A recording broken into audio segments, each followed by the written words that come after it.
Shalom, saudaraku yang dikasihi oleh Tuhan Yesus Kristus.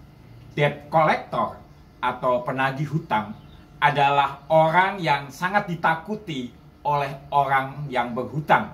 Karena bukan hanya sosok mereka yang menakutkan dengan tinggi besar, bahkan dengan kata-kata yang kasar, mereka juga bisa mengintimidasi orang yang berhutang supaya segera membayar. Dan tidak segan-segan mereka juga bisa mengadakan atau melakukan kekerasan.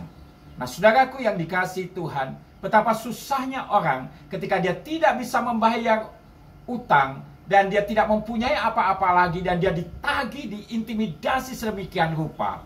Dan rupanya ini juga terjadi di dalam kisah Alkitab dalam 2 Raja-Raja pasal 4 ayat yang pertama yang dikatakan demikian. Salah seorang dari istri-istri para nabi mengadukan halnya kepada Elisa sambil berseru, "Hambamu, suamiku sudah mati, dan engkau tahu bahwa hambamu itu takut akan Tuhan. Tetapi sekarang penagih hutang sudah datang untuk mengambil kedua orang anakku menjadi budaknya." Saudaraku yang dikasihi Tuhan, ada keluarga nabi yang mempunyai hutang, dan kita tidak tahu apakah dia memang berhutang untuk keperluannya atau dia berhutang menanggung akan hutang orang lain. Alkitab tidak menjelaskan itu. Tetapi yang jelas adalah bahwa akhirnya ketika suaminya mati, maka debt collector atau penagih hutang itu menagih kepada istrinya. Dan istrinya yang tidak berdaya itu tidak mempunyai uang, tidak mempunyai kekuatan. Dan oleh karena itu akan mengambil kedua orang anaknya sebagai budak.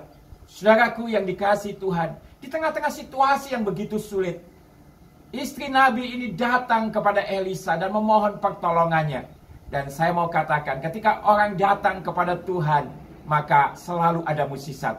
Dan terjadilah saudaraku, kisah di mana Elisa menyuruh untuk janda ini meminjam semua tempat minyak. Untuk apa? Supaya Tuhan melakukan mukjizatnya. Masuk ke kamar dan dituangkan minyak itu dan tidak ada habis-habisnya. Dan ketika semua tempat sudah penuh, maka berhentilah minyak yang mengalir itu. Dan dia bisa menjual semua minyak itu dan melunasi hutangnya.